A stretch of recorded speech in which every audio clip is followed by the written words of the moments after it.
Okay, good afternoon, everybody, and a very warm welcome to you all.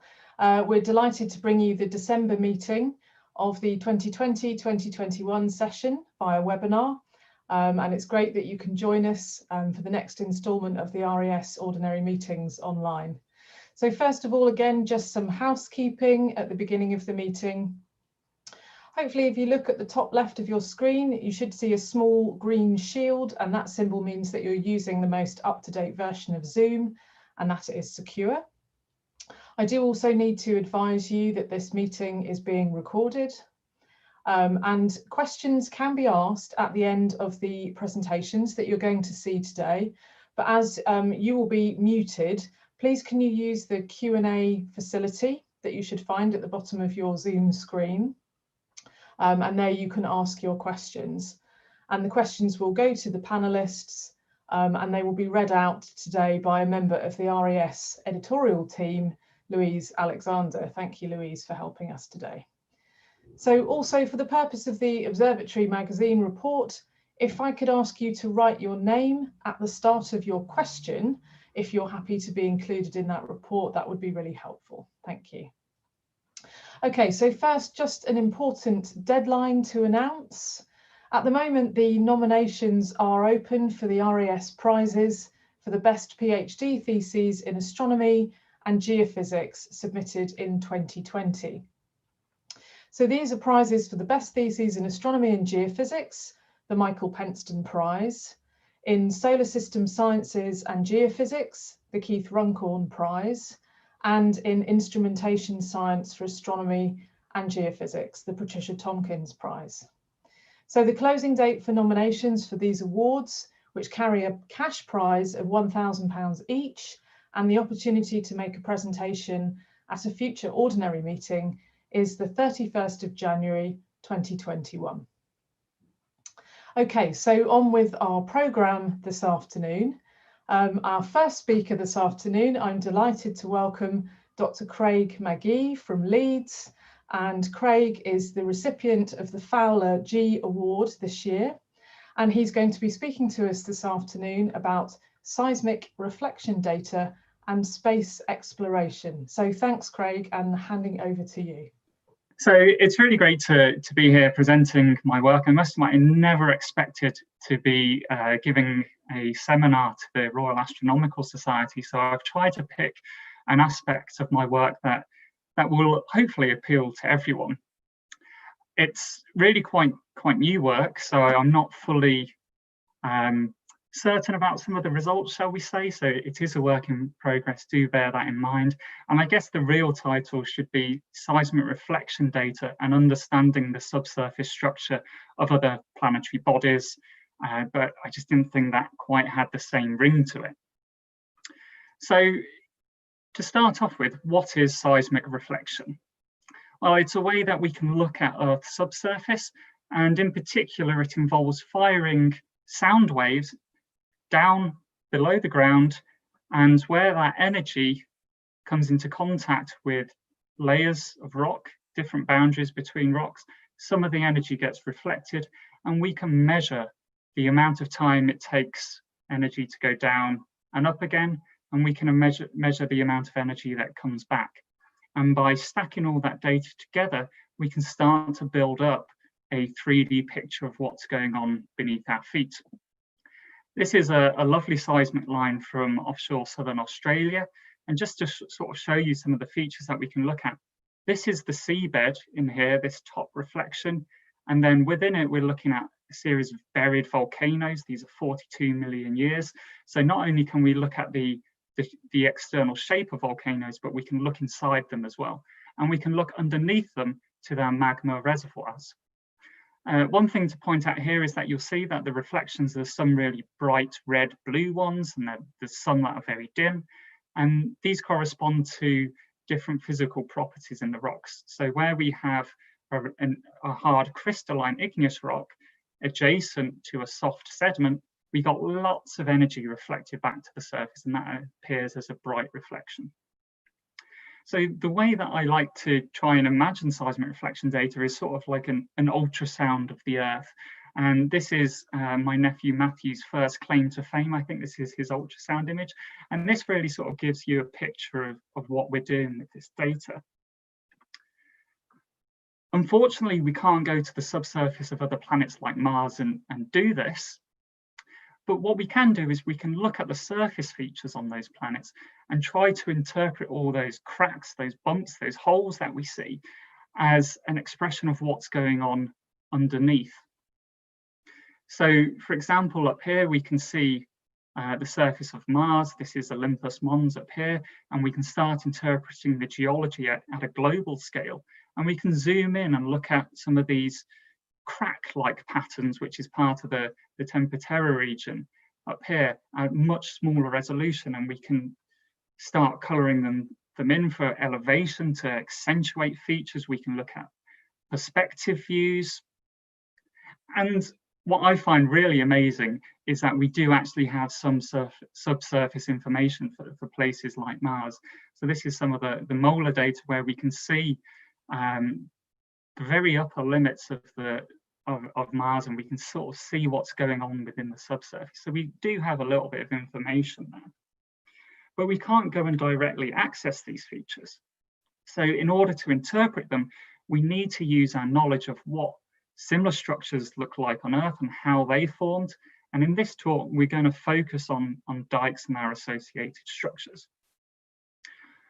To carry on the definitions, well, what are dikes? They're basically vertical sheets of magma.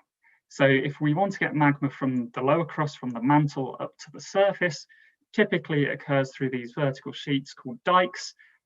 So this is the fissure eruption in Iceland in 2014. Some of you may remember it's fed by a dike. And we can go and look at the eroded portion of these dikes. So this is a Magee family holiday snap from Madeira. You can see these vertical features through the rock. These are dikes that are cutting up through the volcanic layers.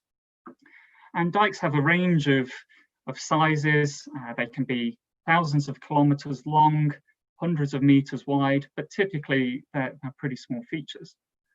One other thing that's important to mention is that although they're vertical sheets, which often people assume means the magma goes vertically upwards, well, actually, quite often it goes laterally as well. So you can see in this little schematic example, there's a vertical dike here, but magma is moving laterally along it. And magma can't just magically appear within the Earth's crust. We have to make space for it. And the way that we make space for dikes is moving the rock apart, moving the wall rocks apart, which is what we call crustal extension. There are various structures associated with dikes, and one of the key ones for this talk are what we call dike-induced faults. Now, most dikes don't get to the surface. So just like this example in here, the dike stopped, and it's being accommodated by moving the wall rock apart. But of course, the rock above and at the side of the dikes is connected. So whatever we do down here, we must do something similar up here. And in this scenario, we get the formation of faults. These are basically cracks that allow pieces of rock to slide past each other, and we can move the volume of rock as this drops down. So the formation of these is related to the underlying dike intrusion. And we see these everywhere, particularly in Ethiopia, where there's active continental breakup, in places like Iceland. So this is that 2014 fissure eruption I showed. Here's one of the surface expressions of these faults. And we can also see them, or we think we see them, on Mars and other planetary bodies. But the question is, well, we see the surface expression of these features. Can we use that surface expression to understand what's going on beneath? And another example of such a structure is a pit crater.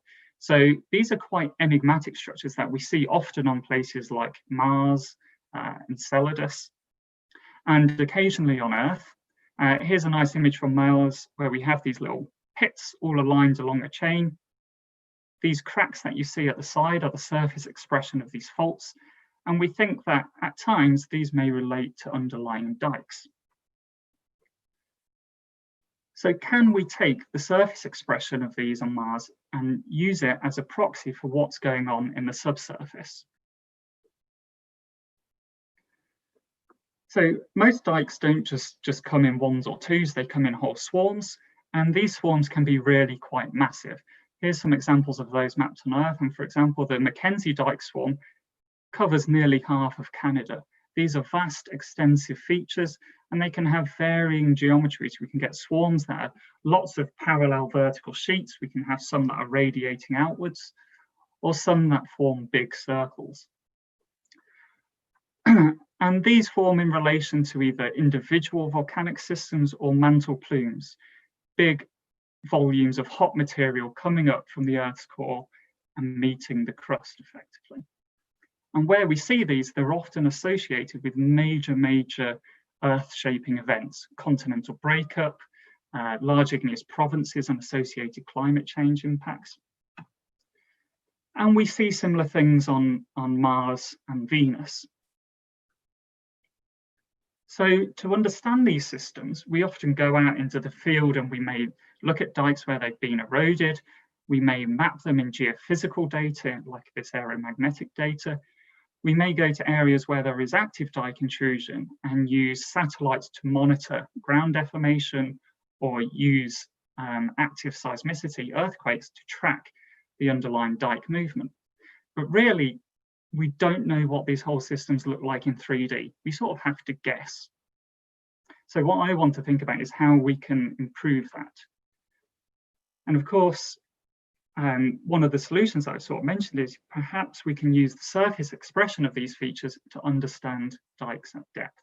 So for example, you'll see here from this schematic that we could perhaps use the width, the distance between these two faults, do a bit of trigonometry and work out something about the depth of the dike. We also expect that the extension, the heave of these faults, should be roughly equal or at least equivalent to the dike thickness. Similarly, we expect the length of pit craters to tell us something about the depth of the dike. So can we actually do that? We haven't got any data that can validate this yet because we can't look at dike swarms in 3D. Now, of course, we always need to ask in science, why should we care? Why are we doing this? And at least for this work, the really important thing is that dikes can occur with or without plate tectonics. So Earth is generally shaped by plate tectonics, but other planetary bodies aren't. And one of the driving features for those planetary bodies, that evolution, is magmatism, of which diking is a very important aspect. So if we can understand dike intrusions and dike swarms in 3D, perhaps we can better understand the evolution of these planets. So the solution, as I'm sure you've probably guessed by now, is to use seismic reflection data. So the work that we've been doing offshore Northwest Australia, we have a whole lot of 2D seismic lines, which are these black lines, and some 3D seismic reflection surveys, these blue polygons. We've discovered a dike swarm that we can image in 3 dimensions. So this is what the seismic data looks like. We've got the seabed up here, and all these horizontal reflections are sedimentary layers. And then these vertical features that I've highlighted with these dashed red lines are what we interpret as the dikes. Now, they're very subtle. They don't really look as though they're there. All we can see in places is that at times the sedimentary reflections are disappeared. Sometimes they're a bit dimmer. Sometimes they've been deflected upwards. And this is basically because we expect to get nice reflections from horizontal features, but vertical features, any energy hitting them gets reflected downwards.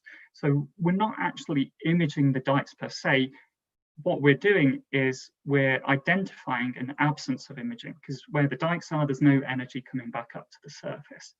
And we know these dikes because, luckily for us, one of the oil exploration boreholes in the area was a bit bent at the bottom, and it hits one of these structures. It goes through basalt, so we know that these are igneous features. And critically, what you'll also see is that they're overlain by these V-shaped structures. These are the dike-induced faults. We can see that there's offset of the sedimentary layers across these faults. And then there's also some pipe-like features, which I'll show you some better examples of. So I won't go into this slide in too much detail. All I wanted to highlight here is that this actually now allows us to measure dike swarms in different at different levels. We're not just restricted to what we can see at the surface. We can measure the top of the dike swarms, we can measure their base, and we can see, for example, in this dike swarm that the dikes are at least 3.5 kilometers high. We can measure their apparent thicknesses. They seem to decrease to the north. We can measure the spacing between the dikes. And I think one thing that is important to highlight here is that, like any data, particularly imaging data, seismic reflection has a resolution. The resolution of our data is probably on the order of tens of meters, horizontal and vertical resolution. So inevitably, there are things that we can't see, which we just have to bear in mind. Okay, so moving on to what I really want to talk about, the dike-induced faults. So these are some what we call structure maps of this yellow horizon. So we've mapped this yellow sedimentary layer across a whole area, and we've created a surface basically looking at its topography. You'll see that the lighter colors are areas of higher elevation, the darker areas are areas of lower elevation. There's quite a lot of variability here, and they correspond to where we have these fault structures, these big tectonic faults that offset excuse me, some of these horizons. Now, I've mapped on where the faults are here. In white are the general tectonic faults, the ones that we often hear about associated with earthquakes, the pulling apart of the Earth's crust. And then you'll notice that there's a series of black sort of tramline type features above the map dikes, which are these red dotted lines. And these are these dike-induced faults here. So we can map these over hundreds of kilometers really quite well. And to try and answer that question about how their surface expression relates to their underlying structure, what I'm going to do is focus on these two dikes here. So we're looking at a oblique view of that horizon I showed you before of one of the 3D surveys. And we're particularly going to focus on these two faults in here, which you can see are just about offsetting the different sedimentary layers. So first up, we're going to think about whether we can take this distance, the distance between the faults, and use it to predict the depth of dikes. So here's a map of what we call these graben. So one fault and the other fault in the dashed white lines, and we can measure the distance between them, which is plotted here.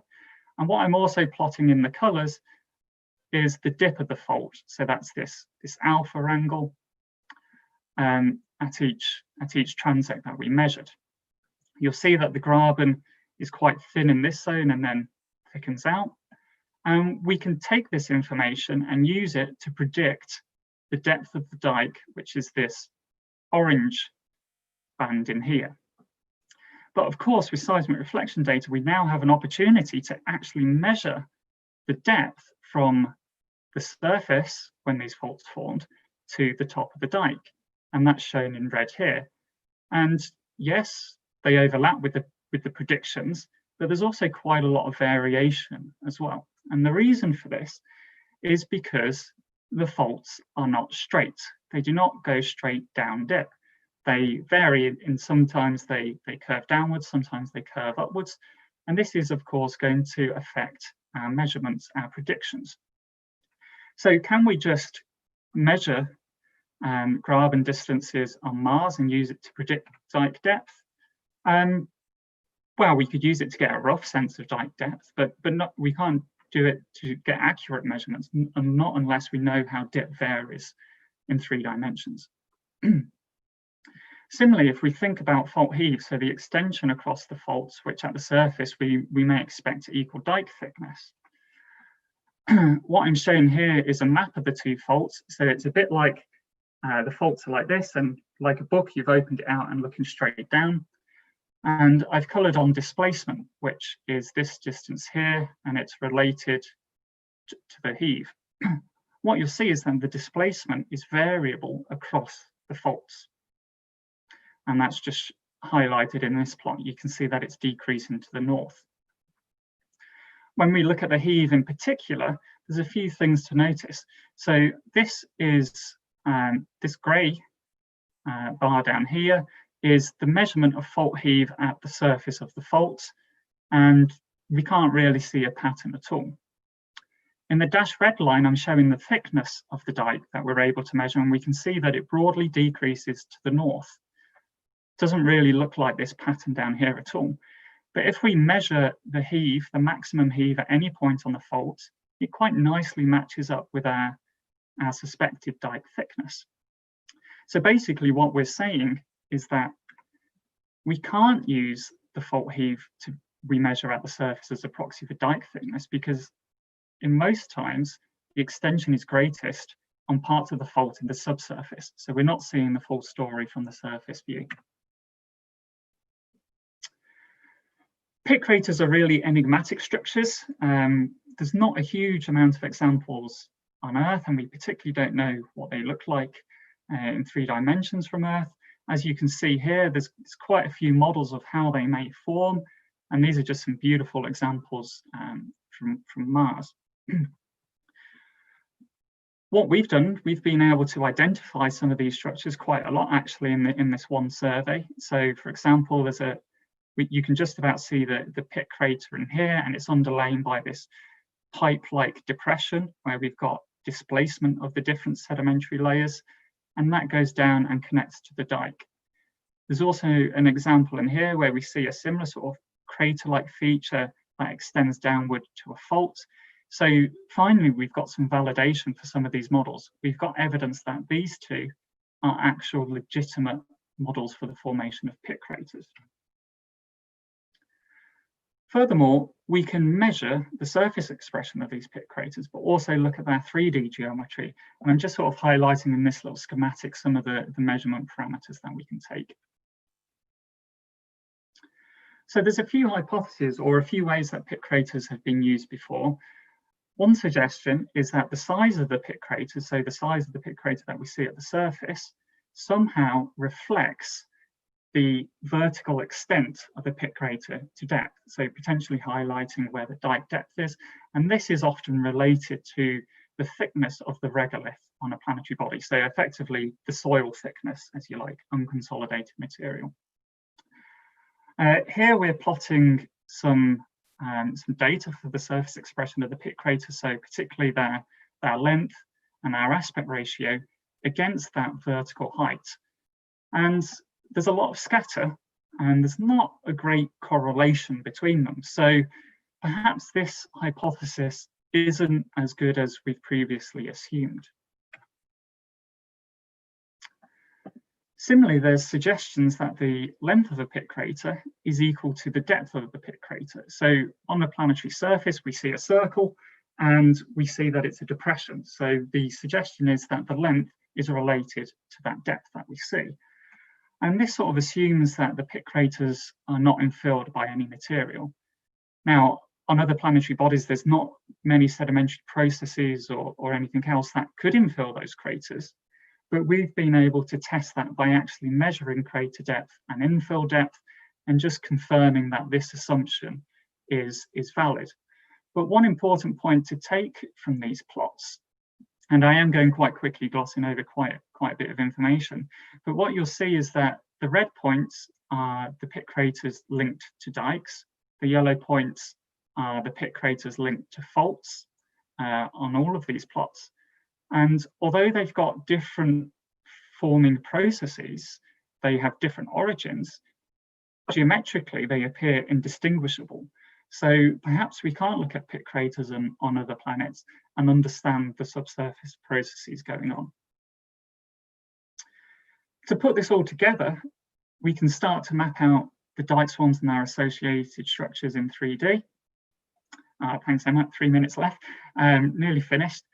We can use it to find similar structures that may be a proxy for where dikes are. So for example, these potential dikes here are based on the identification of faults and depressions that look like the structures we've interpreted, but the authors of this work didn't think they were associated with dikes. But we can perhaps put this all together and say that, at least for Northwest Australia, we have a dike swarm that originated from a point down here and laterally propagated northwards. The variations in displacement across the fault and the occurrence of pit craters, remember, which have a surface expression at different levels, also suggests to us that we've got periodic emplacement of diking, so we can start to put together some sort of model for how the whole system intrudes. So to finish off, the implications for planetary exploration, well, there's been lots of work so far that's shown structures on Earth are really important to study if we want to understand similar features on other planets. And what I'm hoping to get across in this talk is that seismic reflection data provides a really unique and powerful tool in which to move this into the 3D realm. And in particular, a real benefit of this data is that we can actually start to interrogate how surface shapes reflect processes and underlying subsurface structure, which is not something we've been able to do before. Unfortunately, the results aren't as promising as we'd hoped in terms of that you can do that, so perhaps we have to go back to the drawing board. And then overall, I think by developing this technique and our understanding of these processes, we're going to learn a lot more about how planetary bodies evolve. So thank you all very much for inviting me to present, and thank you all for listening. Fantastic. Thank you, Craig, for that really engaging, very interesting presentation. So I'm going to hand over to Louise, who is going to let us know if there are any questions lurking anywhere. Hello, yes, there's a question from Hugh Hudson. What is the physical reason for the sheet geometry of the dikes? Why is that favoured? That's actually a really good question. So a lot of it comes down to the forces involved. It's a lot easier to fracture a rock, and once that rock is fractured, so if you hit a brick with a hammer or something, it splits along a fracture. Once that fracture forms, it's then easy for magma to move into that fracture and move up it, opening it up. And that's generally why we get these sheet intrusions. We've got another question from, I think it's Run Al-Qad. Thanks for an interesting talk, Craig. Did you test your hypothesis in dikes from the 3 different dike swarm types? Do you think it will make a difference? Again, a very good question. So the dike swarm that we're looking at here was a radial dike swarm.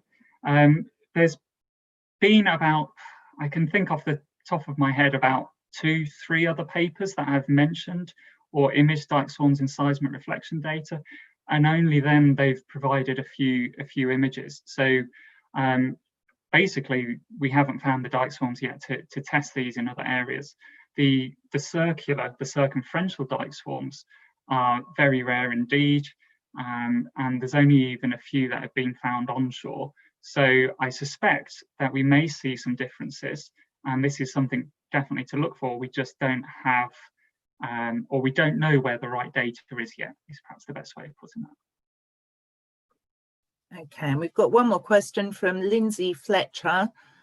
Do the properties of the dikes and pit craters observed at the surface depend on the physical properties of the material below, or just the geometry? And could this be used to learn about planetary subsurface composition? Yes, yeah, this is very much the idea, and pit craters observed on other planets so far, there's been lots of theoretical work in how that structure may inform about the properties of the material that they formed in. One thing that we've yet to do with the work here, but is sort of in the plan, is to take some of the oil exploration data from some of our wells that they've got in the area, where we can actually characterize the physical properties of the rock and understand how that may affect the geometry of the pit craters we've seen. Again, that would be a good test for things that we've guessed about from other planets, but we don't really know about. But that is definitely something we will be doing. Great question. We've got another one from Don Kurtz. Good talk, Craig. When you are surveying at sea, do your emitted sounds have impact on marine life? Yeah, so this is one of the major environmental problems with seismic reflection data. I'll start by clarifying that I don't do any of the surveying myself. I've never been involved in that. I just take the data and play with it. there is quite a lot of work done trying to understand the problems associated with this, in particular for animals like whales that rely on sound quite a lot. Seismic reflection data is really quite damaging. But what they often do when they're surveying is they will find ways of moving the animals away from the area that they're shooting. They have to get special permission from governments, marine protection agencies, depending on where the surveys are collected. So it is something that is a problem. It's something that is dealt with as much as possible, but it is definitely an environmental issue that I'm sure more could be done with. And at the end of the day, I sadly suspect money speaks more than a whale. Okay, we've only got time for one more question. I'll give Steve Miller's question. There are crater chains on Ganymede interpreted as due to fragmented comet impacts. Could these be pit craters instead? Yeah, so potentially, I guess. The pit craters that I've looked at have not been related to impacts. There's no sort of impact ejector. Usually you get these little ejector rims around them, so we can decide or at least tell they're not related to impacts. There's lots of pit craters that have been recognized on comets, on various other planetary bodies, moons, that are not related to impacts and are probably related to faulting or fracturing in the subsurface. Whether the ones on Ganymede are as well, they could be. I don't know. I haven't looked at them. Okay, I'll have to send the other questions to you because we haven't got time for any more. I hope that's okay. Yeah, quite happy to answer them. It's wonderful. Thank you, Louise, for that, and thanks again, Craig, for a fantastic talk and for answering those interesting questions from the audience. Thank you. Oh, thank you. Okay, thank you. So we'll move on to our second speaker this afternoon, Professor Richard Harrison from the Rutherford Appleton Laboratory. And Richard and his team were the recipients of the Group Achievement Award for G this year. And Richard is going to be speaking to us this afternoon about imaging solar coronal mass ejections in the heliosphere from stereo to Lagrange. So welcome, Richard, and I will hand over to you. Thank you. Thank you, Emma. Can people see that? Perfect. That sounds good. That's even better. I'm hoping you can see that now. Okay, so this talk then, and it's a pleasure to give this talk to you all, of course. It's about imaging solar coronal mass ejections in the heliosphere. Now, I know a lot of people are not solar physicists. I know there are one or two in the audience, of course. So I'll tell you what a coronal mass ejection is as I go along, of course, and introduce you to the stereo mission and to the Lagrange mission that's basically coming from it. I'm hoping my movies are working as well, and please, Emma, shout at me if they're not. But I wanted to start by talking about the dynamic nature of the solar atmosphere. And what you're seeing here is a sequence of extreme ultraviolet images. So to many people, think of that as being almost in the X-ray region. And we see images like this on missions such as NASA's Solar Dynamics Observatory. And they show the complex and dynamic nature of the solar atmosphere beautifully. And what you're seeing are hot plasmas trapped in magnetic loop systems in the sun's atmosphere. And those magnetic loop systems are rooted in the body of the sun. And of course, I could give a whole talk about that, but probably should leave it at that level at the moment. That was an extreme ultraviolet. So is this, a different part of the extreme ultraviolet spectrum. And here we're actually seeing not just the dynamic loop systems, we're seeing eruptions. We're seeing matter being expelled into space. And what you saw on the left-hand side, and you'll see it again in just a second, is an eruption that relates to a prominence eruption that most of you will probably be familiar with, where you see a whole load of material flying up into space. A lot of it seems to come back down, but an awful lot of it also will be extending out into space as well. And if I click again, the image on the right-hand side will also turn into a movie. It won't look like it, but it is. Look at the bottom right-hand side of that sequence, and you'll see a huge eruption, I hope. If it does it, yes, it will. And in that one, which is one of the biggest that I've ever seen, there's a huge amount of material that crashes back down to the surface, but an awful lot that goes out into space as well. The largest events in terms of leaving the sun are events known as coronal mass ejections, which can encompass the features that you just saw. A coronal mass ejection is often just called a CME for short, of course. These are billion-ton or 10 to the 12 kilogram eruptions as a large magnetic structure is expelled into space at anything from a few hundred kilometers per second to even a couple of thousand kilometers per second, something of that order. And what you're going to see on the right-hand side there, I hope you can see, is the eruption of a coronal mass ejection on the top left side of the sun there in an instrument known as a coronagraph. And this is the coronagraph aboard the SOHO spacecraft. You can see where the sun is. It's hidden behind an occulting disk so that you can actually image features like the coronal mass ejection. And on the bottom left-hand side, another part of the same instrument is actually observing an event that actually comes towards the instrument, and you can see some effects of that. And of course, when you show images like this to people, even if you don't show one like the one that's in blue there, you will always get this question: what if they come our way? What will they do? What will happen? And this is where the discipline that we know now as space weather comes in. It's to do with the effects of solar phenomena on human technology and health. And it's all really about the increased awareness and concern due to our increasing reliance on technology as much as anything else. So we're talking about the sorts of things that are listed on the frame on the right-hand side. And this is only a portion of the sorts of things we're talking about, such as damage to spacecraft electronics from high-energy particles, even disruption to GPS signals, or radiation effects on avionics, geomagnetically induced currents in power distribution systems, those sorts of things. And when you're talking about things like that, you're talking about things to do with the national infrastructure, or you're talking about health of people or whatever. So it's not a surprise that governments get interested. So I'll take you now to an image of the National Risk Register for Civil Emergencies. This is actually the 2017 edition. You can see the cover on the left-hand side.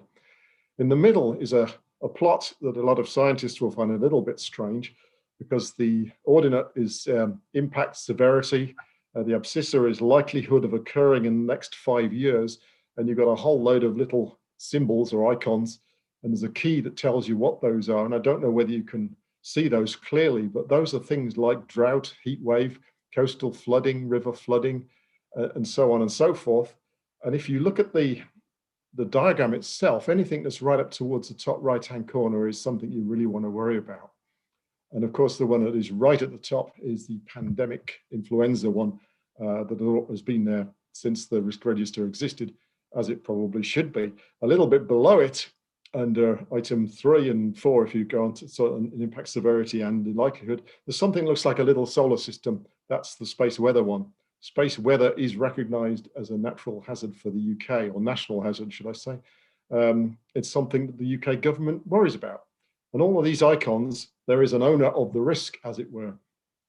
So the risk is actually owned by the Department for Business, Energy and Industrial Strategy, BEIS for short, I suppose. And they effectively delegate it to the Met Office. And the Met Office runs the Met Office Space Weather Operations Centre, known as MOSWOC. And it's only one of 3 24/7 space weather prediction centres worldwide. They work in close collaboration with the US Space Weather Prediction Centre, but they also work in close collaboration, in particular with the UK solar physics community, solar and heliospheric physics community, I should say, and also the people that build the instrumentation, because the image you see at the bottom there is at the MOSWOC Centre itself, and the images you see on the screen will be very familiar to the solar physicists in the audience amongst you. They're the images that come from our spacecraft. They're from the space science spacecraft, because there are very few dedicated space weather spacecraft up there now. So now I'll return to the space weather a bit later on, but moving on to NASA's STEREO mission. This is a mission that was launched in October 2006. There are 2 spacecraft, surprise, surprise. They orbit the sun, they don't orbit the Earth, and they're in orbits a little bit like the Earth's orbit of the sun, one just inside, one just outside. So one moves ahead of us, drifting away from us at 22.5 degrees a year. We call that stereo A. Stereo B, so that's for ahead and behind. Stereo B is drifting away from us backwards, as it were, at 22.5 degrees a year. If you do your maths very quickly, you'll see that they crossed behind the sun at around 2015, and that was the superior conjunction for that spacecraft. It's an aging mission now, in a sense, because it was launched in 2006. And stereo B is not operational now, but stereo A is. It's fully operational. It's actually on its way back towards us.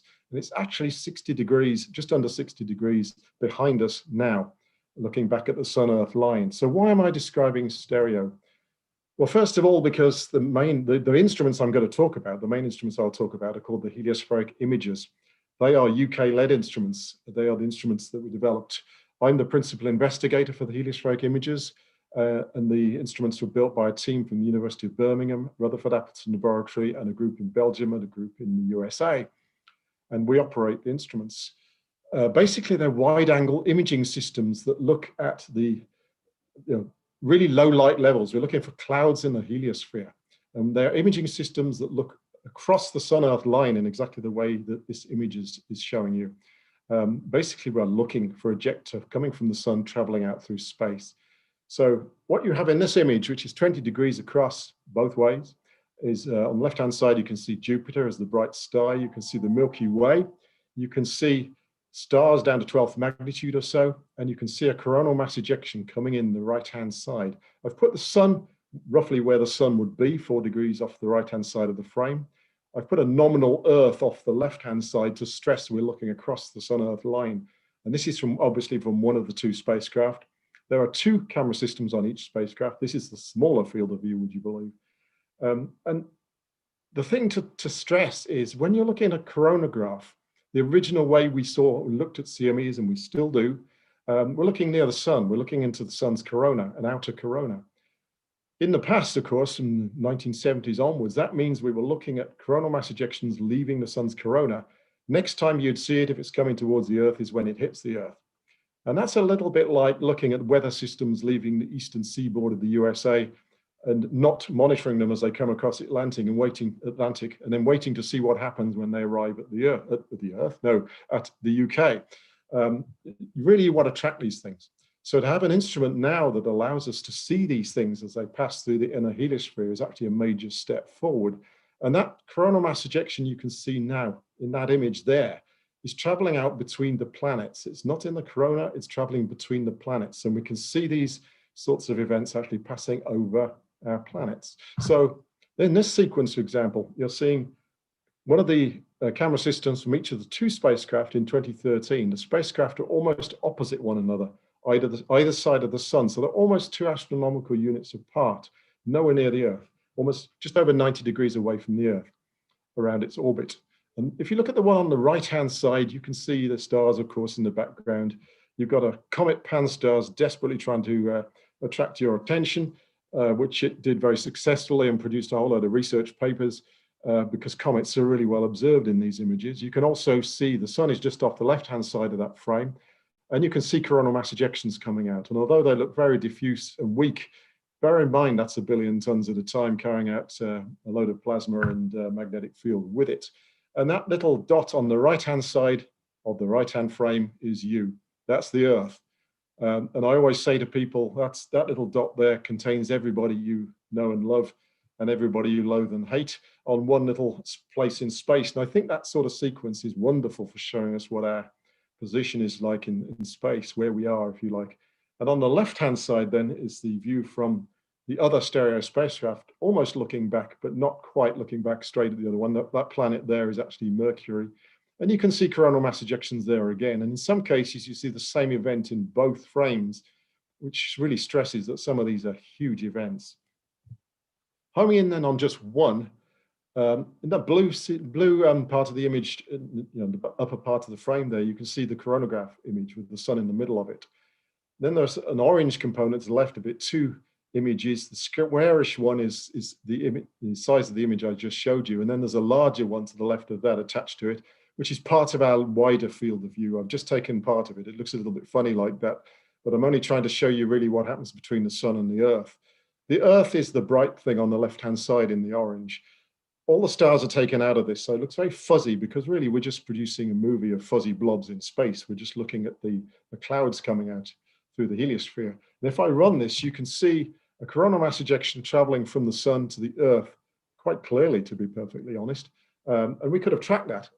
But of course, this is a science mission. We get the data 2 or 3 days after it occurs. So there's no way we could have predicted that arrival, but we could actually say that if we had the data real time, yes, we could have done. When that event arrived at Earth, the aurora lit up nicely. That's the aurora on the right-hand side in Iceland. And if you look at the traces on the bottom left-hand side, the top one of that stack is the solar wind.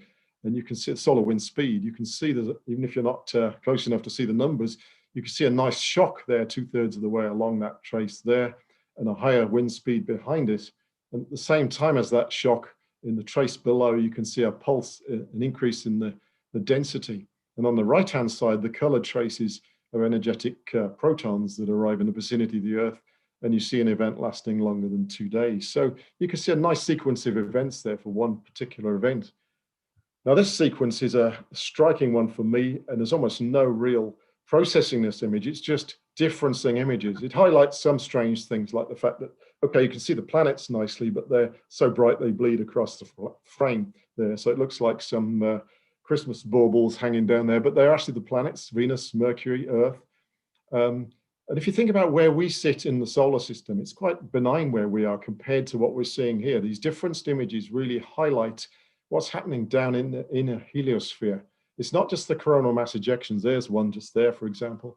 They're the discrete, obvious eruptions there, but there's a continuous outflow of, I guess blobs is the word we overuse in solar physics these days, coming out from the sun and the solar wind. It's really highly structured and violent and turbulent down there. And these are a real eye-opener, certainly they were for me. If we now focus on one event, and sorry for the size of some of these frames, but look at the 6 black frames on the left-hand side, you can see a coronal mass ejection coming out from the sun on a particular day in August 2011. The 2 planets there, Mercury and Venus. And the structure of the CME is relatively obvious. Underneath that, same 6 sequences, but sequence of images, but the difference from one another highlights a lot of the structure in there as well. Now, if you took a line from the sun to the Earth and you took it straight through one of those coronal mass ejections, of course, because this is heading out along the Sun-Earth line, you'd obviously have a strip of intensity, as it were.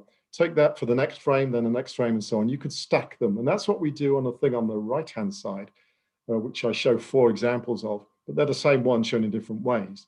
They're what we call J-maps. And that stack is basically telling you the sort of elongation time history. So elongation there on the ordinate takes you up to about 55 degrees from the sun.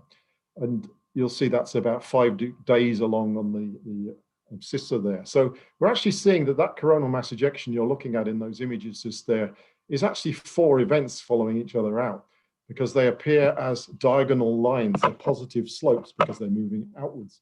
You very, very, very rarely see anything moving the other way. And these slopes and the shapes of the tracks that you see are dependent on a bunch of things. You can pick out a lot of information from those, actually, because the gradient tells you a lot about the velocity of the coronal mass ejection in each case. You can, by the shape of the slope, identify acceleration or deceleration.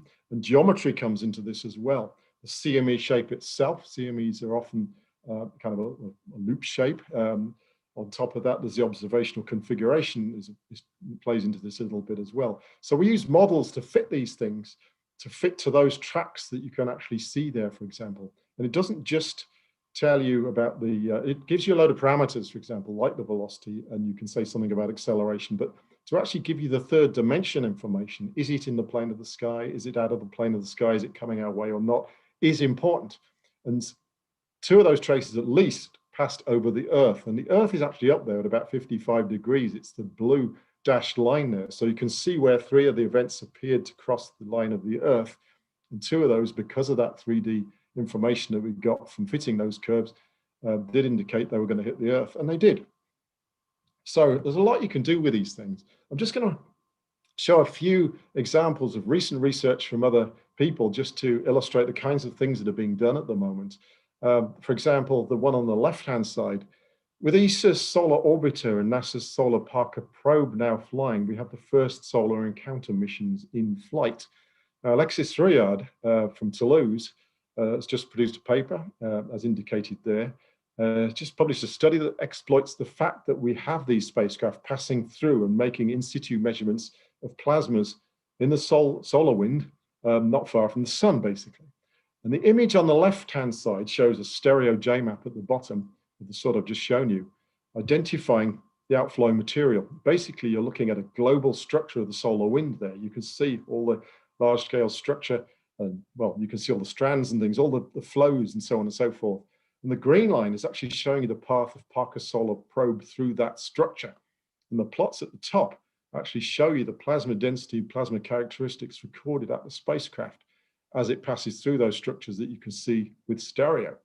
So this sort of observation is really exciting because we can see the structures that are impacting solar probe and measure their detailed plasma and parameters and so on at the spacecraft. So we can actually see and touch these things with the two spacecraft, which is a wonderful thing to be able to see. On the right-hand side, there's a study from Srivastava and co. Basically, you'll see a J-map again there. Sorry to show so many of these things.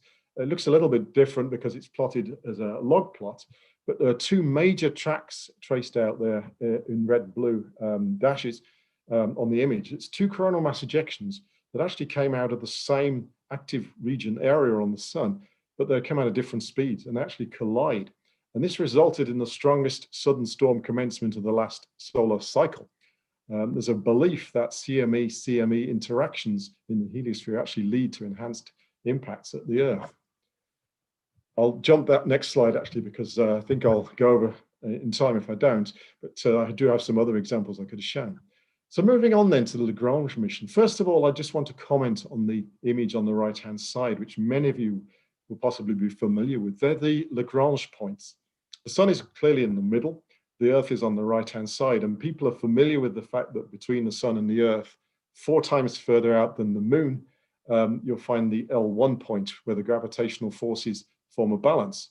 You can actually orbit that point, and spacecraft like SOHO do exactly that, and it's a great way to place a spacecraft to observe the sun 24 hours a day, 7 days a week, and to observe the plasmas that are passing over that spacecraft on their way to Earth. So it's a great place to be.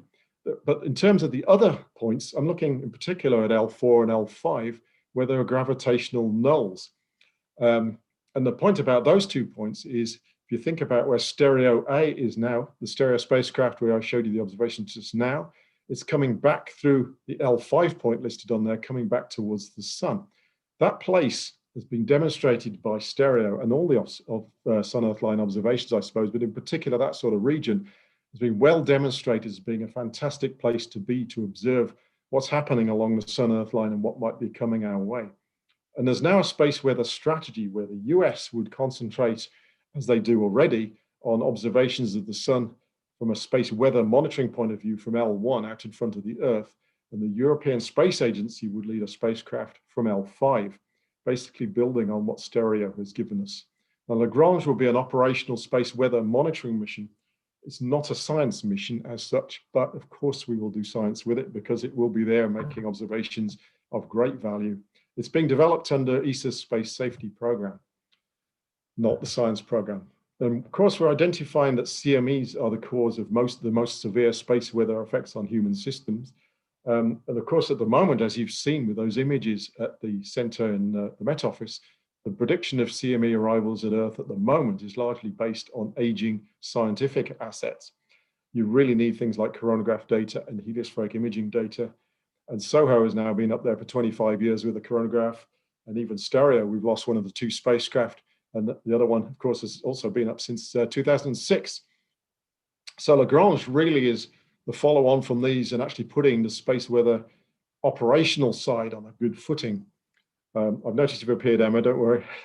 So it's not a science mission, as I say, and it's scheduled for launch in 2027. It's currently entering its what we call B2 development phase, so it's really getting well defined now, heading towards a lot more development as the mission progresses. The payload comprises a suite of in situ and remote sensing instruments, and up to date, the remote sensing side has been coordinated through the Rutherford Appleton Laboratory, and the in situ side through the Mullard Space Science Laboratory.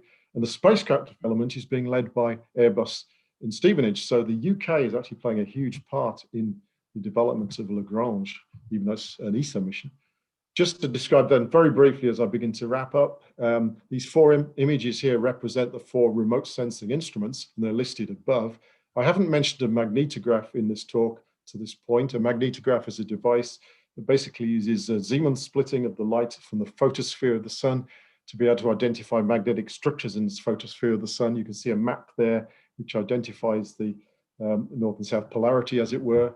And you can identify, of course, the development of magnetic activity, magnetic complexities in the sun, monitoring such images. And if you're 60 degrees further around, you can see what is beginning to rotate towards the face that will be facing the Earth.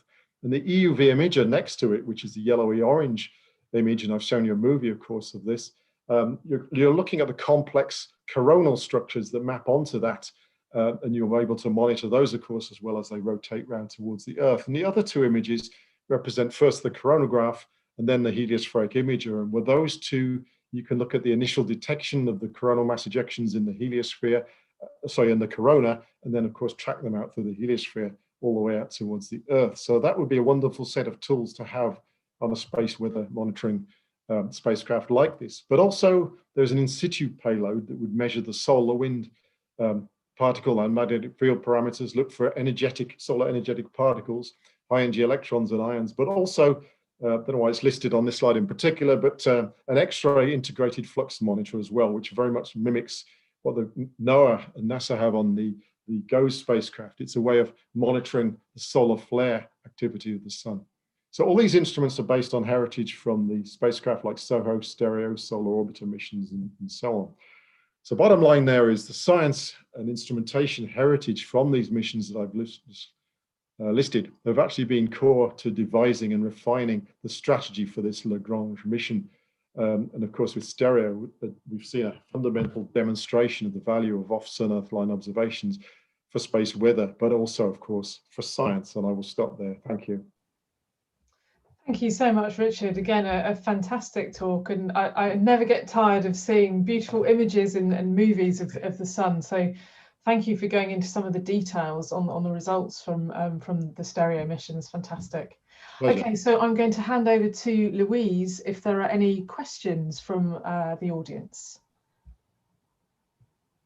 Okay, I've got a question. When Lagrange is fully operational and we can predict CMEs a lot better, do you think it could also play a role in predicting aurorae for Arctic Circle tourists and aurora hunters?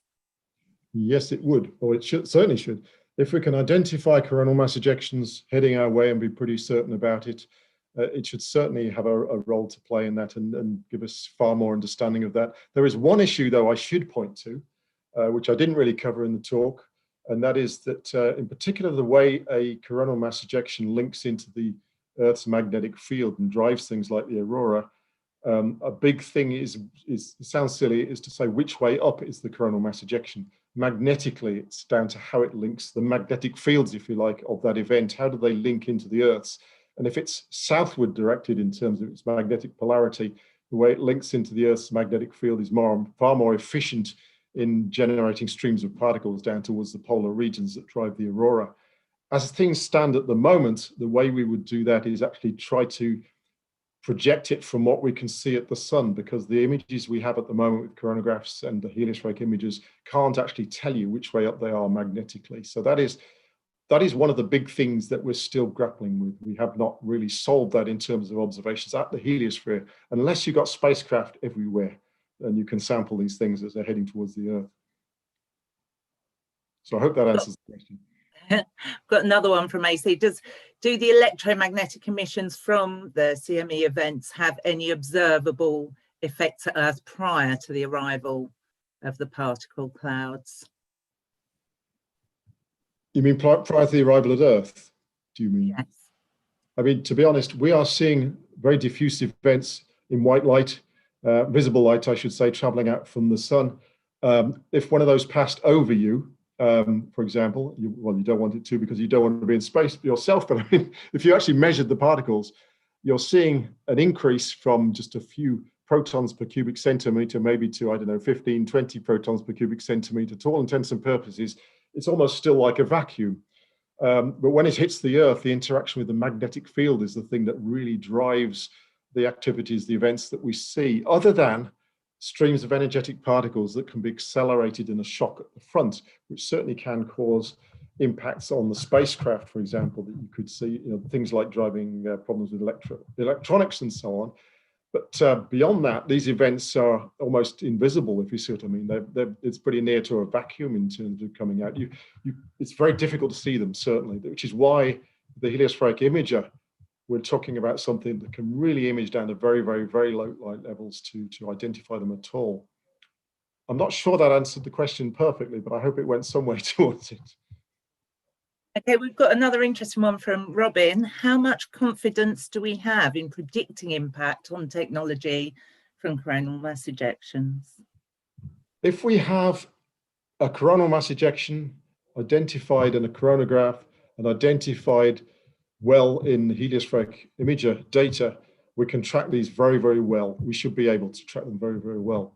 The problem that we have is perhaps less to do with saying something's going to arrive and more to do with knowing what impact it's going to have, because there are occasions where something will arrive at Earth and a particular spacecraft might be damaged. Well, why was that damaged and not another one? Predicting actually what it's going to do in particular is the issue. It perhaps might be a better way of putting it. And I suppose the point there is our job is to say it is coming. It is on its way. It's going to arrive, and this is the time of arrival. And people running, say, spacecraft power distribution systems and so on, aren't necessarily going to know exactly what the impact would be, but need to be prepared either with particular actions that they need to perform or putting the A-team on at the time of the arrival or whatever it is they need to do to be ready, because we don't know exactly what's going to happen each time one of these events arrives. It sounds a little bit woolly, but that's how it is. I mean, you don't know what the precise impact is going to be where at the time of arrival. Okay, we've only got time for one more question. So this is a question from Hugh Hudson. Are you worried about ESA UK operational cooperation on Lagrange? That's an interesting question. When you said Hugh Hudson was going to ask a question, I thought it was going to be a complicated solar physics question. I'd have a problem with that. I guess I'm not worried about that, because obviously we have UK instrument teams involved already with this. And in fact, a lot of the conceptual stuff for this mission came from the UK, and the ESA team almost grew up in a sense afterwards, because a lot of the original discussions go back to 2009, and the Met Office has been very closely involved with this, and we would hope be closely involved with the actual forecasting. ESA is built, I mean, ESA is not part, put it this way, we're part of ESA, that is not the EU, of course. This is completely separate. So we're still part of ESA, if that's behind the question, which I don't think it is, but just to confirm that with everybody else. But the way things are being set up, I think we're all sailing with this together, and I have every confidence that this mission in particular, and the collaboration with the US in running the missions together, is on a very firm footing. Thank you. I'll have to send the rest of the questions through, unfortunately, because I need to pass back to Emma now. Thank you. Thank you. Thank you, Louise, and thanks, Richard, for answering those questions. So just to conclude the meeting then, I'd just like to thank both of our speakers this afternoon for their fantastic presentations. It's been great to see both of those. I'd just like to give you all notice that the next monthly open meeting of the Society will be on Friday the 8th of January 2021. And so just to conclude then, this is obviously the final RAS meeting of 2020. What a year it has been. Thank you all for your support during this difficult year. Thanks for coming to our meetings. I personally just like to wish you all the best. Please stay safe and well, and we hope to see you all again very soon. Thank you very much.